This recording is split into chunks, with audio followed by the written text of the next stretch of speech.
시청자 여러분 안녕하십니까? 한선입니다.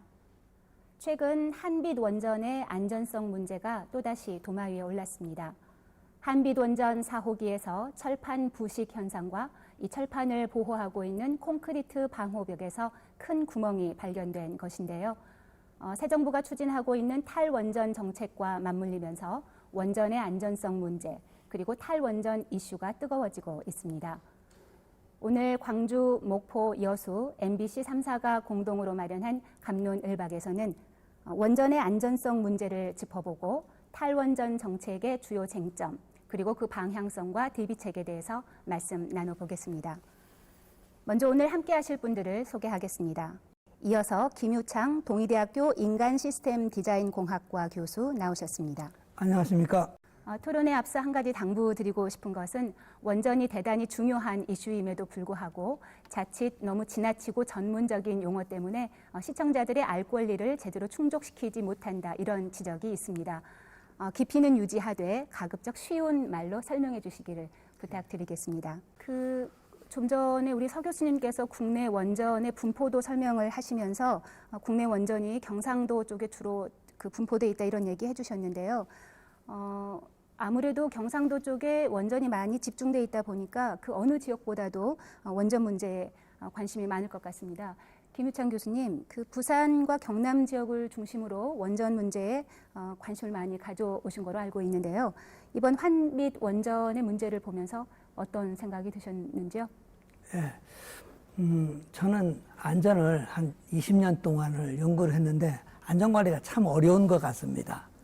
그 이유는 원전이든지 안전 규정을 위반하면 이익은 금방 발생하지만 사고 가능성이 낮다는 겁니다. 그래서 사고 가능성이 낮기 때문에 사람들이 계속 불안정한 행동을 하게 되고 이것이 누적되면 큰 대형 사고가 나타나는 겁니다.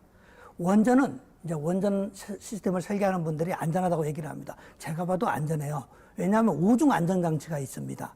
하나가 고장날 확률이 만약에 10년에 한 번이라고 하더라도 10만 년에 한 번 일어날 만한 그런 안전한 시스템이에요. 그러다 보니까 사람들이 거기에 불안전한 행동을 하게 되는 겁니다. 즉 성적수 위조해도 사고 잘 안 나요. 불량 부품 사용해도 사고가 잘 안 납니다. 그러다 보니까 계속 불안정한 행동을 하게 되고 나중에는 큰 대형 사고가 나게 되는 겁니다. 그래서 그 안전한 시스템이라 하더라도 TMI, 체르노빌, 후쿠시마 사고가 나타나게 되는 겁니다. 이번 이 한빛 4호기 사건만 하더라도요, 안전 불감증의 대표적인 사례라고 보게 되는 것입니다. 경납견물은 거의 초유 보류예요. 이 경납견물의 파괴로 방사선 누출되는 중대사고 발생했다. 우리 한국은 생존이 불가능합니다. 그래서 우리 한국에서는요, 경납경기 붕괴 사고 시나리오는 아예 없습니다. 네. 이에 대한 대책도 없습니다. 왜냐하면 이미 경납 건물이 붕괴돼가지고 방사능에 노출됐다고 하는 것은 우리나라 생존이 거의 불가능하기 때문에 그런 시나리오 자체가 없다라고 얘기를 제가 드리고요. 또 한빛 4호기에 경납 건물 철판 부식이고요. 그 다음에 콘크리트 공급 문제는요. 다른 나라에서도 스웨덴, 미국에서도 많이 발생했죠. 똑같은 문제가요.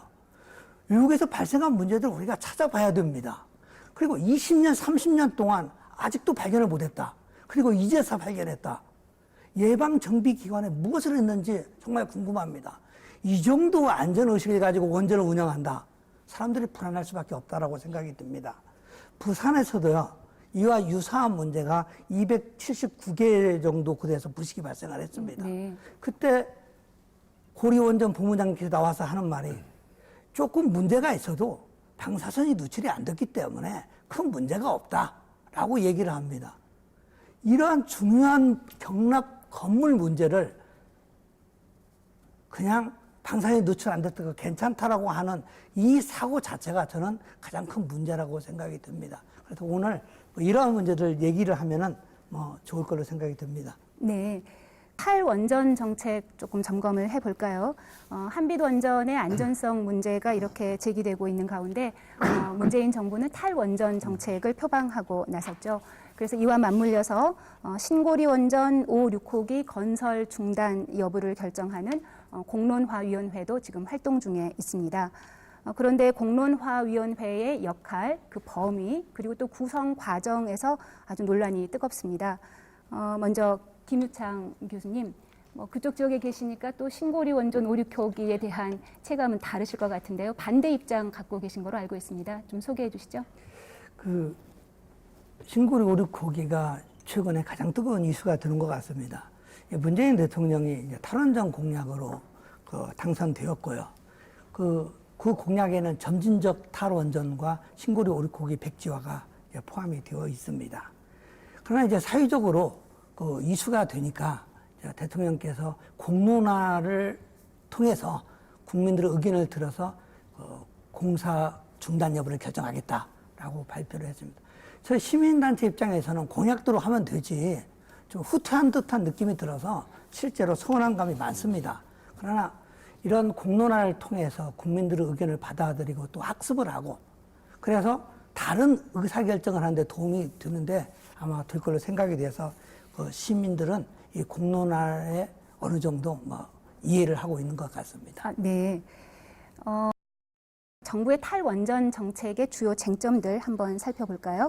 실제로 이제 탈원전 속도 문제가 얘기를 많이 나오는 것 같습니다. 너무 급하다라는 원전 하시는 분들 얘기하고요. 저희가 보기에는 아니 지금 5, 6호기를 줄인다 하더라도 우리가 탈원전 하면은 오늘 당장 원전을 다 멈추는 걸로 좀 오해를 하게 얘기를 하는 것 같습니다. 실제로는 5, 6호기를 그만둔다 하더라도 원전은 계속 가동됩니다. 언제까지? 앞으로 60년 후인 2079년까지 계속 가동이 되는 겁니다. 60년 동안 이러한 문제를 우리가 해결을 못한다라고 하는 것은 말이 안 된다라고 생각이 듭니다. 그래서 우리가 60년 후 2079년까지 가고 있다라는 것을 국민 여러분께서 좀 이해를 해주시고 제가 보기에는 속도가 너무 늦습니다.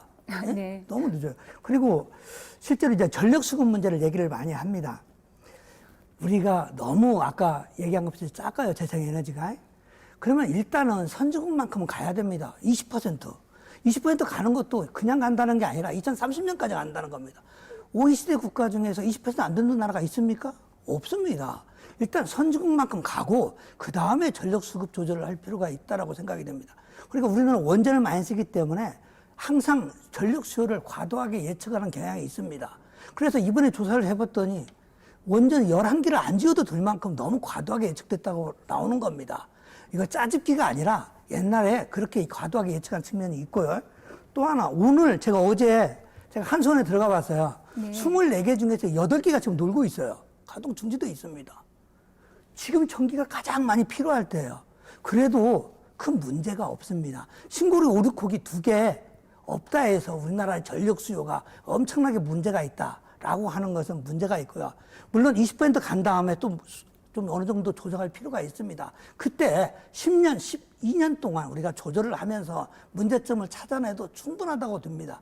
이것이 무슨 속도가 너무 빠르다 이런 주장은 제가 보기에 좀 무리가 있다라고 생각이 듭니다. 네, 이런 말씀이 자연스럽게 탈원전 정책을 추진하는 데 있어 지금 이 시기에 우리가 어떤 논의들을 해야 할지 또 무엇이 중요한 것인지로 옮아가는 것 같습니다. 5, 6호기가 제일 중요하다는 것 말에는 동의를 합니다.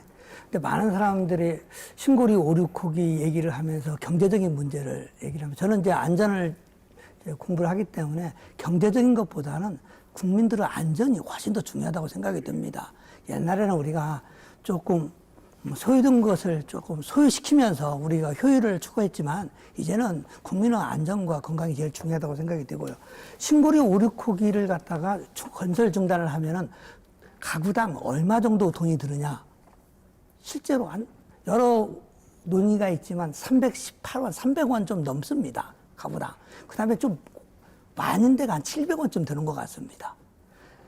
이러한 돈을, 물론 그렇게 큰 돈이라고 할 수도 있겠지만은 이 정도 우리가 감당을 못 한다고 하는 것은 좀 무리가 있다라고 생각이 듭니다.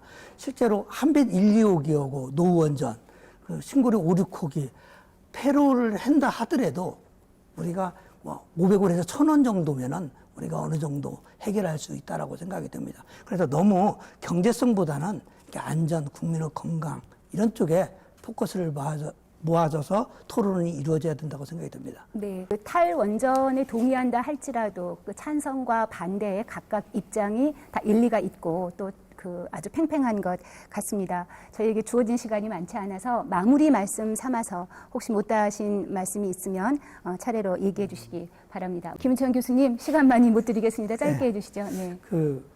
전 인구 150만 사는 광주하고 한빛 원전하고는 약 40km 정도 안팎 떨어져 있는 것 같습니다. 저희 고리 원전의 30km 이내에는 약 380만 명이 살고 있습니다. 이 380만 명이 살고 있는데 원전을 서울 수도권에 하나만 지어도 아마 큰 사회적 문제가 될 텐데 하나도 아니고 2개도 아니고 3개도 아니고 10개를 짓는다는 겁니다. 이러한 위험한 행동을 계속 우리가 하게 할 수는 없다라고 생각이 듭니다. 오늘 하는 얘기는 참 무서운 얘기입니다. 이러한 무서운 얘기는 우리 세대에서 끝을 내고 우리 후속 세대들은 좀 더 즐겁고 좋은 얘기를 하는 생활을 할 수 있도록 우리가 노력을 해야 됩니다. 원자력 발전소는 우리 생활에 없어서는 안 될 전기를 공급하는 매우 중요한 에너지원이죠. 하지만 안전 문제를 둘러싼 그 논란도 끊이지 않고 있습니다. 원전 없는 시대로 들어서는 길목에 서 있는 지금 우리는 무엇을 논의해야 하고 또 어떤 것을 감내할 수 있을지 진지하게 생각해 보아야겠습니다. 오늘 갑론을박은 여기까지입니다. 감사합니다.